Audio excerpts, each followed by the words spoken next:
So Janice, I know you picked up some new hobbies over the pandemic.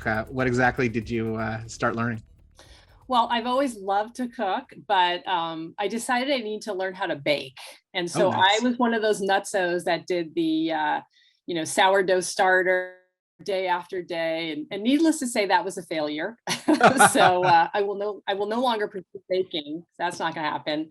And I decided that it's long overdue that I start to learn Italian. But, even to some extent, that's been non molto bene. Ah, ah.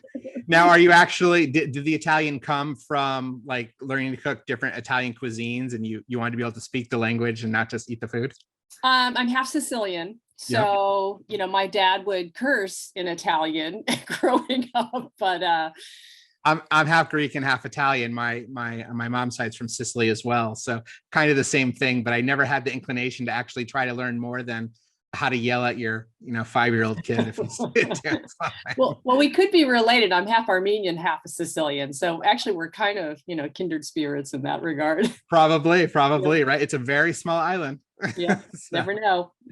so Janice, before we get rolling, maybe you could give everybody kind of how you came up and what it is you do now.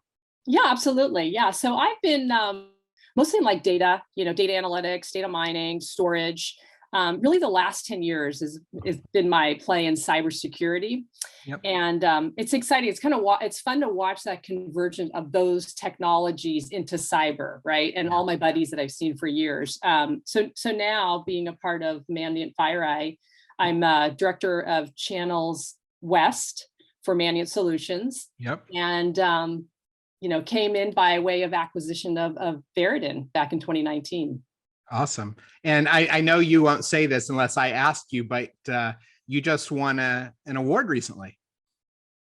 I did. It was really wonderful to be a part of two other ladies in the organization that were the CRN Women of the Channel recognized.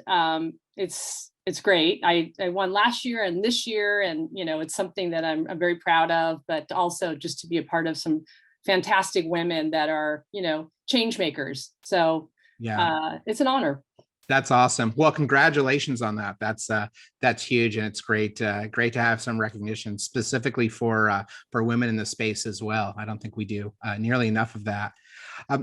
One of the reasons I wanted to have you on the show, and we haven't had anybody with sort of a channel partner perspective before, was to get that perspective.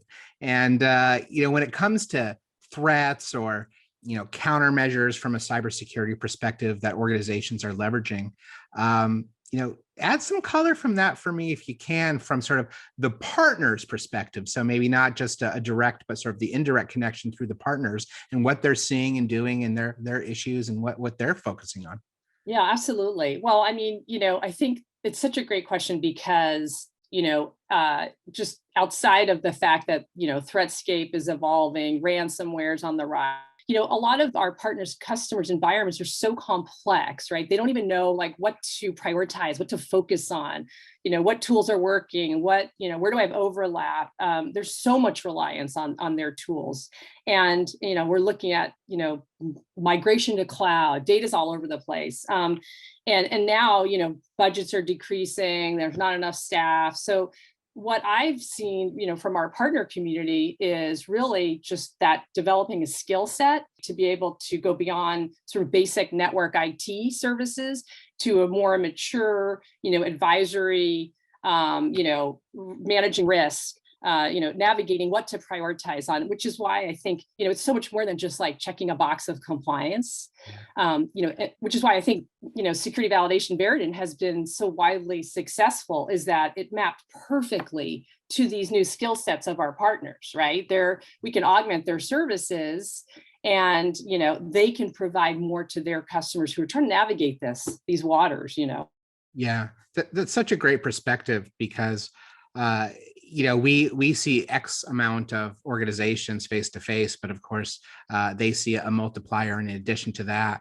And to see that these are sort of the concerns just really across the board that organizations are trying to navigate. But like you said, where they got kind of thrown into people working from home and probably had to embrace the cloud maybe a little bit faster than maybe they had intended, just because of the necessity of the new workforce.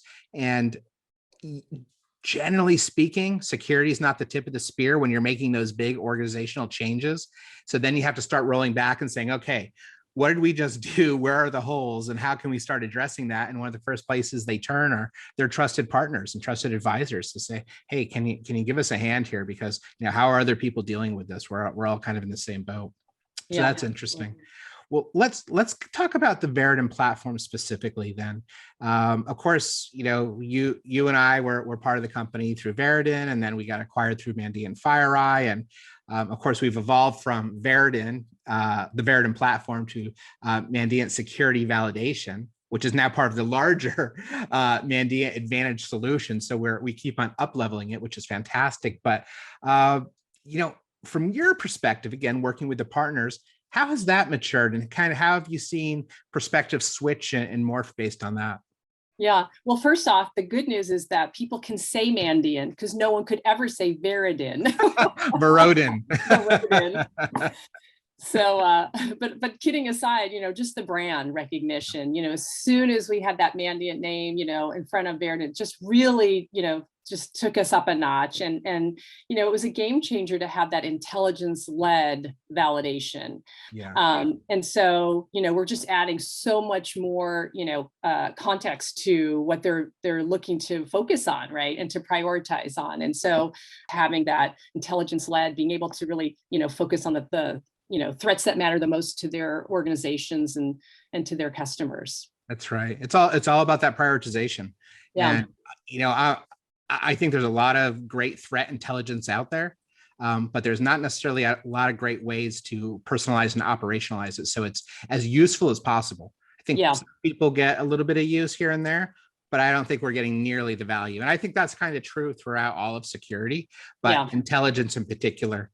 Well, let's talk about Mandiant Advantage. What exactly is it from your perspective when you're out there talking with the partners, and really what's so unique about it? Because I know there's just been this huge level of excitement around the solution as it's kind of matured into this sort of next evolution. What exactly is it, and sort of again, what are the partners? How are they seeing this? Yeah. Before I even talk about like what it is, I think the thing that is really exciting from a partner perspective is it's controls agnostic, because everybody's got a mixture. It's not just one single solution, but it really encompasses all things Mandiant Solutions from a world-class frontline expertise, intelligence, SaaS platform, which makes it really easy to deploy. With the three modules: intelligence, which, again, that's the Mandiant's, secret sauce, security validation, which is, Verodin, and now automated defense, which is the Respond acquisition, all under one. Well, one of the things that I was so excited about when Verodin did get acquired by Mandiant FireEye was that intelligence and services leg of the house. There was a lot of great things about the company, but those two in particular. I mean, you turn on the news, and you hear about a breach, and it's a pretty good chance that you're going to see we're involved with it and helping to mitigate that and respond. And of course, there's thousands of others that aren't hitting the news that we're involved with as well. And the fact that we have this great intelligence group complemented by this great incident response, consulting, red team, blue team, purple teaming kind of organization, and they wrap into each other. And then that information, Mandiant security validation, and tied to response, as you mentioned as well.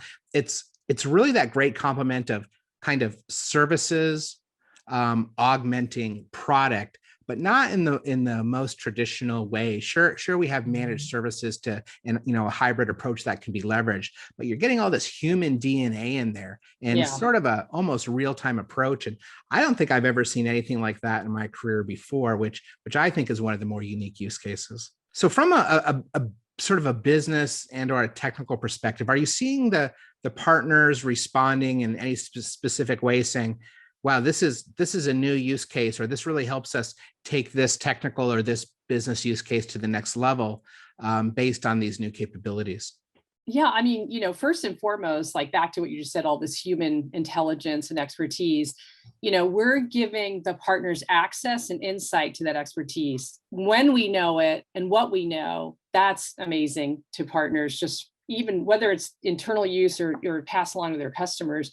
But from a business perspective, that really expands their addressable market, right? Because now they can have this conversation at all levels. I mean, if you think about what we know, right? A lot of these sophisticated, actors are commoditizing their tools, and these are going down market, right, to their mid-market customers. So it impacts everybody. From a business perspective, as I said, addressing that, additional market for them and revenue. I think from a technical perspective, it's going to enrich those security investments and controls that they've sold and they're selling today, like SIEM and SOAR, and augment those services that they have, right? So, going back to the first, kind of what are the partners doing today? Like they're developing these skill sets, they're building, practices, and you make that intelligence led, and then you automate it and operationalize it. And, the whole thing is just, it's been really well received so far. That's awesome. From our partners. Yeah. That's really awesome to hear. And I love the fact that you can go in with a solution like Mandiant Advantage, and it's there to augment and enhance and improve the existing controls. It's not necessarily there to rip out product A, B, or C, which a lot of solutions are designed to be a rip and replace solution. It's saying, look, you spent $1 million on this stuff. You're getting like $100,000 worth of value. Wouldn't it be great to get $1 million worth of value or more out of this? And to me, it's one of the reasons why this space was so successful, is because it's sort of the tide lifts all ships, right? And everything improves, as well as the people in the process along with that. So what a great time, I guess, to be partnered with us to take advantage of these synergies for sure. Well, I know you've got to run, but before I let you go, are there any sort of parting thoughts you want to leave with the audience? No, just everybody stay safe, and hopefully we'll be able to see each other in person very soon. Looking forward to it. Awesome. Well, thanks so much for spending some time with us, Janice. I really do appreciate it.